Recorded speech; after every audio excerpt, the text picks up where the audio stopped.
Hi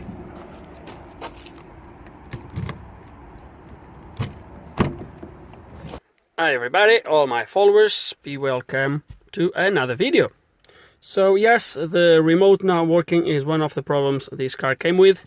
However, that's not the problem we will be tackling on this video. So the problem with this car, so I've been told, I've not even started the car. By the way, this is a Citroen Picasso 2008. Not sure which engine is on this, and once again, it doesn't really matter. The problem I've been told the car came with is, let's gonna turn the ignition on and see what we have. But it should be an airbag problem. So, airbag light is on. There we go. Airbag or pretensioner seat belts faulty. So that's what I've been told the problem is. And with no further ado, let's gonna scan the car and see what we have. Okay, and straight away I think this battery is not very good. I pressed the wrong module, but it's a little bit low, the battery. I only had the ignition on for not long. It's gonna cancel that. So I want the inflatable, no, under, no. Where's my airbags? Driver and passenger airbags. Would that be that?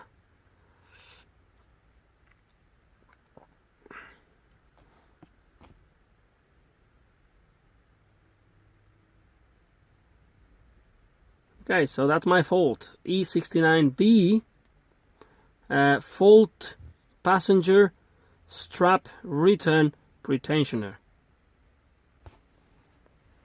Okay, let's gonna have a look at this then. Okay, and checking live data, I get this. So it tells me for the pretensioners, front, right, and left, and it tells me the return pretensioner. I'm not really sure what they mean by this return pretensioner, but I'm sure we will find out. Okay, that's not me, by the way. So something happened here. I don't know exactly what. I haven't had a chance yet to investigate any further, but the pretensioner on this one is here on the side. You can see the seat belt goes there, and the pretensioner is going to be here underneath. So one of the things that is common to fail is the plugs underneath, and this plug has been, well, it's quite dirty. Don't know, everything's a little bit damp around here, like if it's wet. So don't know.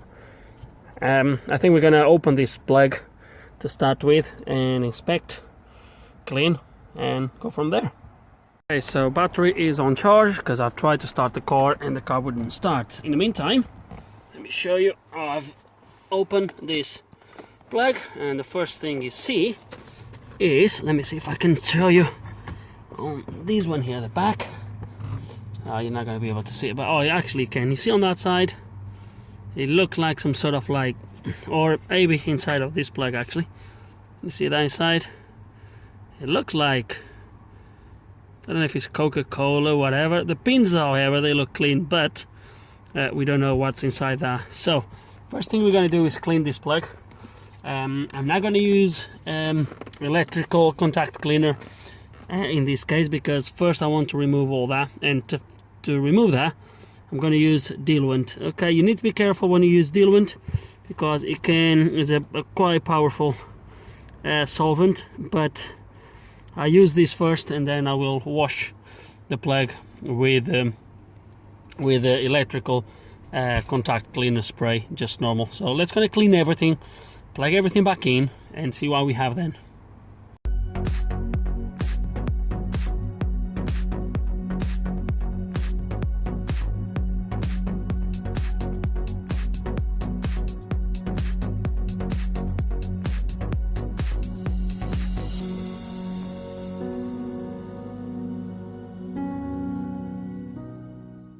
Okay, and let's gonna just try to turn the ignition on after this cleaning and see what we have.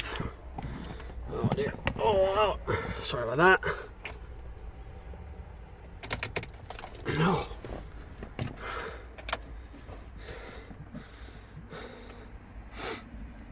light off. Let's wait a few seconds. And looks like light is gone. Look at that. So let's just going to scan again. Sorry about the glare. Yeah, light still off. No warnings, as you can see. All good. And my trouble codes are no fault codes detected. How simple.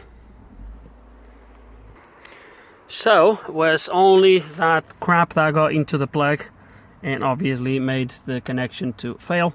I'm going to place the plug all in place because at the moment it's all hanging off.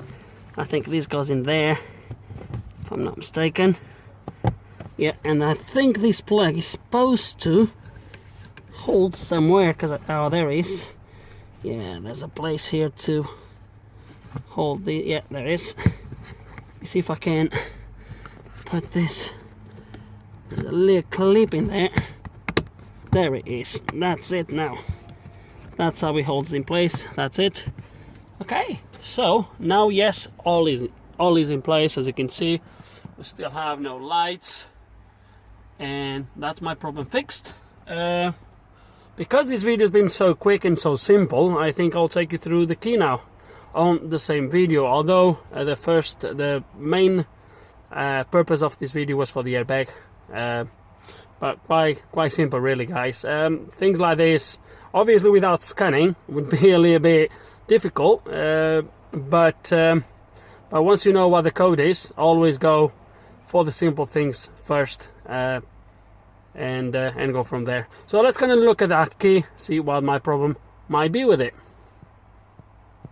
And just before we move into the key, another thing that I've done, obviously I should have mentioned that, is the wiggle test. Obviously with the plug connected, I've been there wiggling the wirings, the loom that comes from under the carpet, the one that goes into the seat, just pushing it, you know, just wiggle it, just make sure the fault doesn't come back.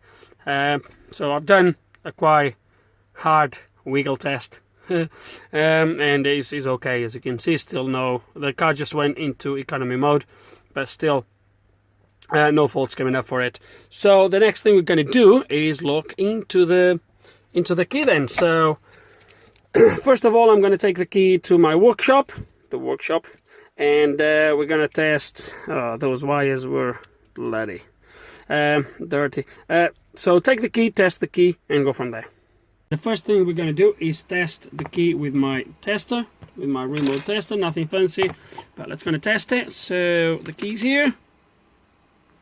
As you can see on my red line there, it is working. However, I've tested it already before I start recording, but I always do these anyway. That's going to do something here. So it's going to put it there so you can see a little bit better. So you can see, maybe not, maybe if I take the light away, there we go. So you have this little bit of sort of flashing. I believe this is just interference, but when I press the remote, you can see there is a much more solid LED in there. But look what happens when I push the key away. So let me show you. Let's push this away. Look what happens when I do it from, where's the thingy? Is there? I do it from here. Well, just turn itself off.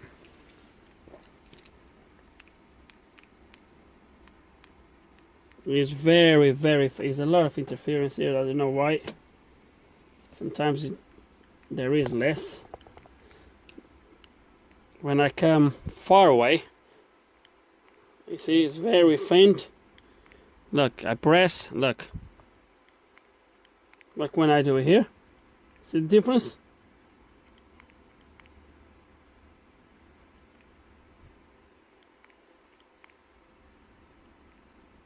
So I believe this battery is done. I believe this is one of the issues, is going to be my battery. So let's going to get a new battery on this and go from there. However, before I do it, one of the ways you can do to test the battery as well, to see if it's the battery, is, let's gonna open this.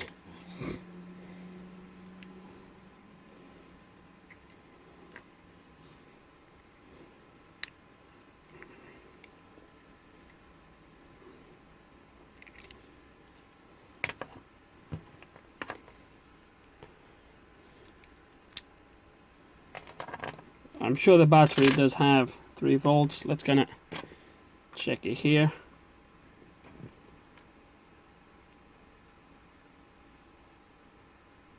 Yeah, about 3 volts.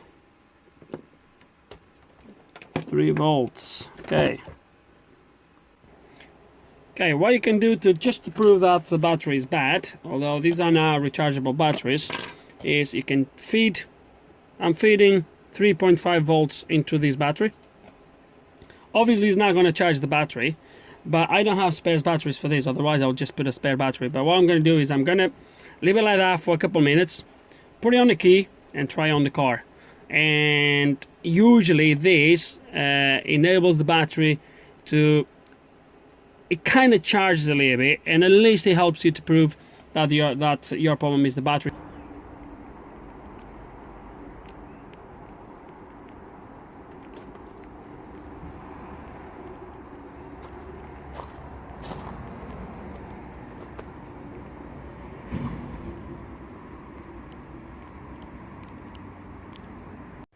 Okay, and in the meantime, as you seen, it didn't work. In the meantime, I had to went through the synchronization procedure, and I was looking at the live data to make sure I had it was successful. And as you're going to see now, the battery is still flat, and I'm going to show you why it's flat, because it only works really close here where the antenna is. But you're going to see that when I press lock, there we go. And look at that, control to synchronize. Now I'm gonna unlock. Don't know if you heard that. There we go. Now I'm gonna press lock. There we go. Unlock. There we go. If I bring the key here and I try to lock, no longer works. So it needs a new battery. We're gonna get one and should be sorted.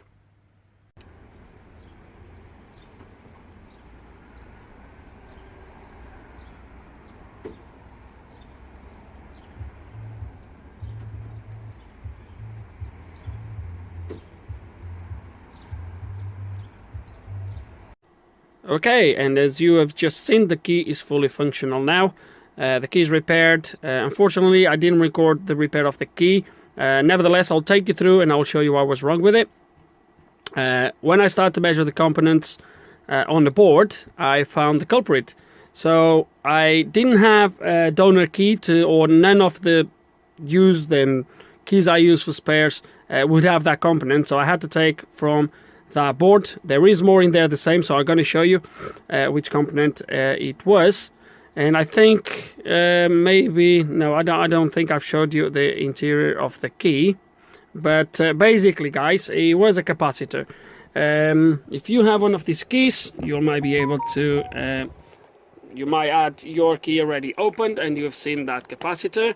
So right at the start, after the connection of the battery, there is a main capacitor in there, which is right here. That's the one I removed. I don't know how good you can see it. And I'm gonna measure it, and you're gonna see I'm not gonna be able possibly to show you both things at the same time. Maybe not, maybe yes. Okay, so no, I'm not gonna be able to, but nevertheless. Okay, so let me connect this to the positive and negative side. So this is the orientation. I'm gonna show you when I connect it. The multimeter goes through all the possible ranges, and it ended up shows me a open line. Okay, now I'm gonna measure the one. I didn't have this exact one. This one says C105 V10, so I believe it's 10 volts, and it should be, so 105, that should be 1.05 picos, I think. The one I got is a 16 volts, and I believe is a 106, because it's a little bit more. I'm measuring it on the board, so I might get a different reading. Yes, I'm getting a completely different reading. Let me remove it from the board and I'll show you.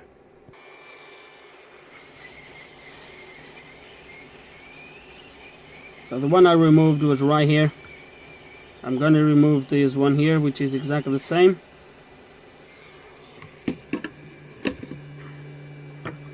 And we're going to measure this one now out of the circuit and see what we get.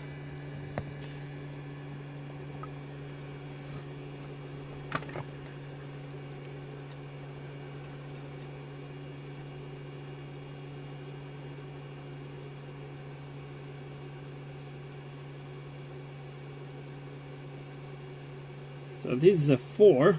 It's way more. Let me discharge it first. Make sure. Okay.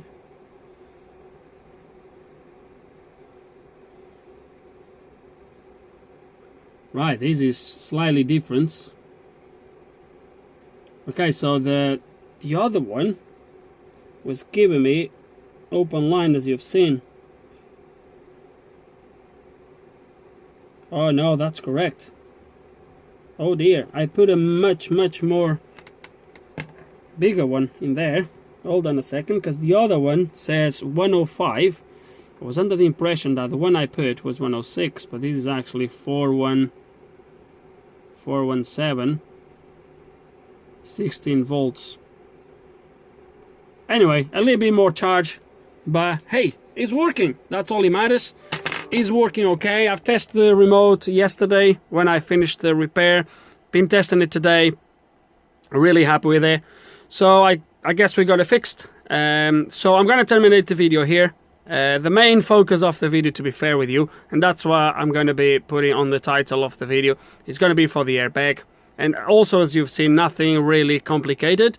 You would obviously need the tool to guide you to the correct point, but other than that, it was a matter of cleaning. Just cleaning, really. So that's it, guys, for this video. What else to say? Hope you enjoyed the video. Hope there's some information on it that you're going to find useful. If you do still have any questions, any comments, please put them below. And like always, thanks for watching.